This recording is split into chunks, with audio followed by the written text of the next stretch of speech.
Hey everyone, and welcome back to my channel. It is currently Friday evening around 9 o'clock and I am planning my math block. So I figured that I would film it for you guys because a lot of you have been asking for that. I have already taken off all my makeup, so I look like a hot mess, but I still wanted to go ahead and film this for you guys. So if you guys want to see how I plan my math block, then just go ahead and keep on watching. All right, so I already planned my math block, but I'm just going to show you how I did it and then show you the resources that you guys have been asking to see where they are from. So I'm going to show you my lesson plan template and then show you who it's from. And then I'm also going to show you this 1 week at a time paper, how I use it and who it is from as well. So this is the lesson planning template that I use. It is from Tracy Clausen. I may have not said that correctly, but it is called Teacher Planner Templates, Editable Teacher Binder, Excel, and Google Sheets. And it comes with a lot of different color options. It comes with like the spring color one. I know they have a rainbow one. That's the one I use. I can't even think of all of them right now, but they come with a lot. And this is what my specific lesson plan template looks like, how I have organized it.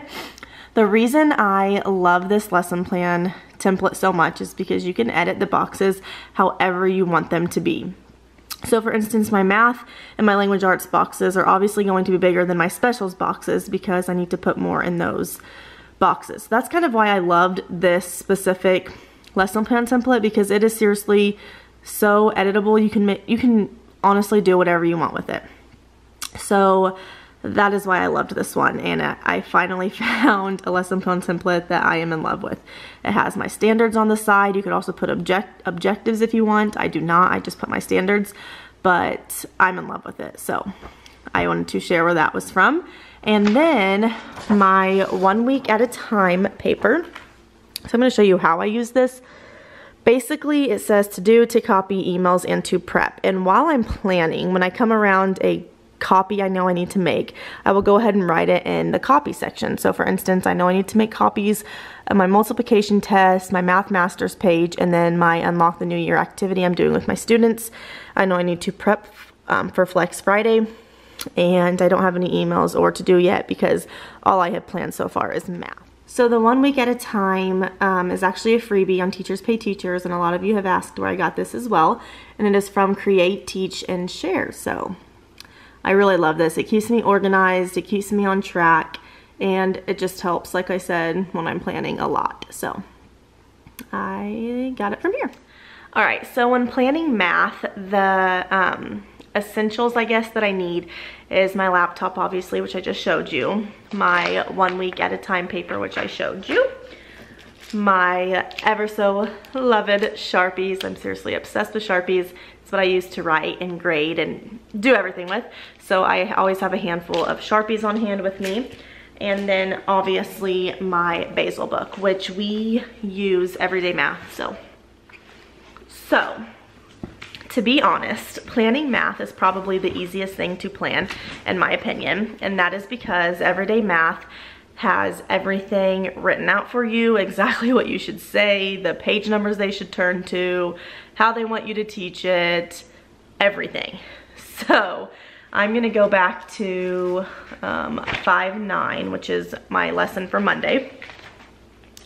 And it is called Line Plots, Fractional Units. So the reason I also like this Basil book is because it has all of my standards listed out for me. So when I am planning, before I even get on to like writing my plans, I will write my standards down, because the very first page on my book has all of my standards. So this is the very first page for my Basil book. Again, all of the standards right here, and this is just kind of an overview of what you will be doing for that lesson. So the very first thing I will do is I will write all of my standards here, because I know that I'm going to be using those standards. I always put the title. So I have 5-9 line plots, fractional units, And then I have mental math and fluency together because I know for everyday math, the mental math and fluency looks like this. It says half students show thumbs up for sums greater than 1 whole and thumbs down for sums less than 1 whole. So I will just have this on the screen for them and we will do it as a class super quick. It normally takes around 5 minutes, but it's just kind of like a warm up for the day. So after the mental math and fluency, I have math message with student reference books. And the reason I put that on there is because the math message this week says, look at the line plot on student reference book, page 215. Write one question that can be answered by using the information presented in the line plot. So again, it says number 1, warm up. So you do that together. Number 2, focus. This is kind of what the focus of the lesson is going to be, is line plots. So we will do the math message together. And it just kind of shows you like on the sidebars of what the page looks like that they'll be going to. It has a math message follow-up. So it gives you like questions that you should ask the students. How many insects were measured? What is the insect measure that appears most often in the line plot? And things like that. So this kind of guides your exact lesson. So that's what I mean when I say planning math is super easy, because it's already planned for me. It's in the book. So really I just have to put exactly what I'm doing. Okay, I'm going to do the mental math today. I'm going to do the math message, things like that. And it goes all the way to the next page again and just kind of talks about what the lesson is. And then I always go on to the journal page. So the students have little like booklets that have all these journal pages in them. And it says math journal page 174, so I will have them turn to this page, and this is just kind of reviewing the lesson that you had just taught them in the math message. So we will do this as a class together as well. So as you can see in my plans, I put do page 174 to 175 as a class, and then I just put don't rip it out because my students have been ripping it out and I don't want them to. So that's just to remind myself. But basically we will do those 2 pages as a class. Like I said, they are in the book, and really when you get to the journal pages, so for instance this journal page and this journal page, there's really you kind of can teach it then how you taught the math message, for instance. So the math message kind of gives you how they want you to teach it, so you know for the 2 journal pages how to teach it. And then we don't get to it every week or every day, but it also comes, this book series also comes with some math boxes, which is also another journal page, and we do this probably 4 times a week. I just don't have us doing it Monday because I know that lesson is going to take my class a little bit longer. But basically, the math boxes are a really, really great review for the students, just of everything that we have taught them so far. So it's not exactly what your lesson is about, but it's what previous lessons are about. And then it also has like homework if you want to give it to them in here, and just practice things that you can do with them. It has games, it has more journal pages. So there is a lot to do in everyday math, and for my students, I cannot get through it all. There's just too much to do in my time block. So for me, I kind of like pick and choose, okay, we're going to do the mental math today, we're going to do the math message, we're going to do the game, we're going to do the journal pages, and I kind of do it like that. So this is why I said planning math is super easy, because it is seriously all laid out for me. There's honestly is like no thinking to it. It tells me exactly what to say, and that's kind of where I'm not a huge fan of it. I don't want to be a robot and say, oh, how many insects were measured and things like that, but I have heard really good things about everyday math once you use it for a couple of years. Test scores apparently go way up. So we will see. This is only our 2nd year having it at our school, but we will see. The students personally don't really seem to like it, and I think it's because there are so many journal pages, but I try to make it a little bit more fun and put on some music, stop the music, have them go back to their seats, answer the questions, because there is a lot of sitting in everyday math. Besides, there is a game section, which we don't always get to, like I said, but that's kind of how I plan math. So if you look at my Monday, after the 2 journal pages, then I say that I'm going to play multiplication knock. If you guys have watched my previous videos, because I have showed you that game before. It's basically just a multiplication interactive game for the students that they really enjoy, and that kind of gets them up and moving. So if we have done 2 journal pages in a row and I know that they're getting antsy, I will always say, all right, let's take a break, let's play knockout. So that is how I play my math block. Like I said, Monday through Friday is finished. I am going to show you how I did Friday, because Friday is a little bit different. Friday, like I said, is a little bit different because we do Flex Friday. We don't do it every week, but I love when we do it because you get to kind of be a little bit more creative with your plans. So for instance, I will kind of see what my students struggled with that week, and then I will base my planning off of that. But I did already plan my Flex Friday this week because I'm really excited about what I'm doing, and I'm sure you guys have heard of it. But basically I just put in there, I'm gonna do the Unlock the New Year, the Unlock games by, I think it's like Cooties and something else, I don't know.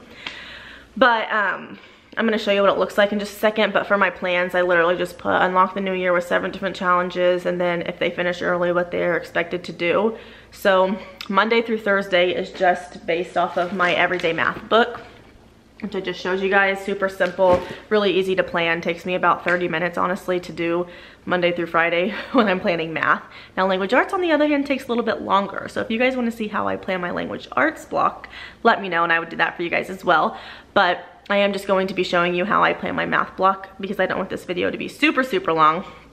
But anyways, so I'm gonna show you the Unlock the New Year, which is what I'm going to be doing Friday with my students. So I'm gonna turn this around and show you Monday through Thursday one more time. All right, so Monday through Thursday, as you can see, Monday is lesson 5-9, Tuesday 5-10, Wednesday 5-11, Thursday 5-12, and then Friday is going to be my Unlock the New Year. All right, so the Unlock the New Year is kind of like a game board setup. You put it on your whiteboard. It looks like this. So it comes with these little flags that say Unlock the New Year that I will put on my board. And then it starts at 10 and goes all the way down to 1, and these are all of their names. So these will be like the game pieces. So say that Sarah passes challenge 10, she'll get it checked by me or one of the other teachers in the room. And if I say okay, or if one of the other teachers say okay, then she'll move on to 9. Then if you pass, you move on to 8. And I really like this because there are some like detours and some snacks that you can also put in this lesson. I'll show you like the detours. So for instance, okay, so like these are the detour pieces, which will also go on the game board. And basically what they'll do is they'll like pick one out of the bucket that you have it in. The first one says do 10 sparkle sit-ups. Every time you do a sit-up, say sparkle. So this just kind of gives them a little bit of a break because 10 challenges are a lot. And I think even for my class, since we only have an hour and 10 minutes, I'm gonna lower it to 7 challenges instead of 10. But here are some of the fun detour slips that you can put on the game board. And another reason I really like this is because it is completely editable. So I'll show you one of the challenges. This comes with like a 3rd grade and a 2nd grade challenge. So I may use some of the 3rd grade ones just for good review, but then I also think I'm going to put some of my own challenges in there. So that's kind of that. It's kind of hard to explain it when I don't have the copies and I'm just showing you on my computer, but I think that this is going to be really fun for the students. Like I said, it's just a break from everyday math and gets their minds working, and I think that they're going to have a lot of fun doing it. So there's that. Also, a good thing about this is it has like the set the stage, it has directions, it tells you about the extras, tells you about the challenges. It even has a little like launch letter that you can read to your students. So I think that that's going to be fun. And like I said, it comes with the challenges already, but it also has just these papers that say challenge 2, and it's completely blank and you can put whatever you want on it. So it's completely editable. All right, so that is how I plan my math block. Like I said, for when I have Flex Fridays, I will really see kind of what my students struggled with, if they struggled with anything, which they most likely did. But and then I will kind of make my Flex Friday based off of that. I have done stations before, I've done Google Classroom before. I've even just done some more review math boxes with them before from the Everyday Math Basil that I have showed you guys like a million times. But basically, it's just a good little break, again, like I said, for them to kind of sit down and review the skills instead of going learning a new skill every single day, because that's how everyday math is. You learn a new skill every single day. It's not like, okay, we're gonna be adding and subtracting fractions for 2 weeks and then we're going to be dividing for 1 week. It's not like that. You literally learn a new skill every single day. And it's kind of like a spiral, so we'll always come back to the skill eventually, but that's kind of how that works. So that is how I plan my math block. It's like I said a million times, it's really easy because my Basil book completely lays it out for me exactly what I need, tells me exactly what I should say, tells me exactly how I should teach it. So sometimes I feel like a robot when I'm doing this, but to be quite honest with you, I don't sit here and go, what class is the largest? I don't do that. That's not me. It's not me as a teacher. I will kind of look at the questions they want me to ask, and then I will ask it, but in my own words type thing. So that's how I do that, and that is how I plan my math block. So like I said, if you want to see how I plan my language arts block, which is probably going to be a little bit more lengthy in video because there's a lot more steps to it. I do stations every week for language arts, so that will be a little bit different. But if you want to see it, let me know in the comments below. If you want to see how I plan social studies or science or writing or how I do my STEM projects or any of those, just let me know. I'd be glad to do that for you. But planning math was highly requested, and I was like, I don't even know if I should do this video because literally everything is in this book. That's how I plan it. I just look through this book. So that's kind of how it is. But I know not everyone has Basils, like not every teacher has like a math Basil. Some people get to do exactly what they want to do and how they want to teach, which is kind of nice, honestly. But it's also kind of nice to have my plans written down in this book and I just have to kind of copy them down. So yeah, but that is about it. So I hope that you guys enjoyed this video. Sorry again for my appearance. It's late and I am tired. But if you enjoyed this video, please give it a thumbs up. Don't forget to hit the subscribe button, and I will see you guys in my next one. Thank you so much for watching, and Happy New Year.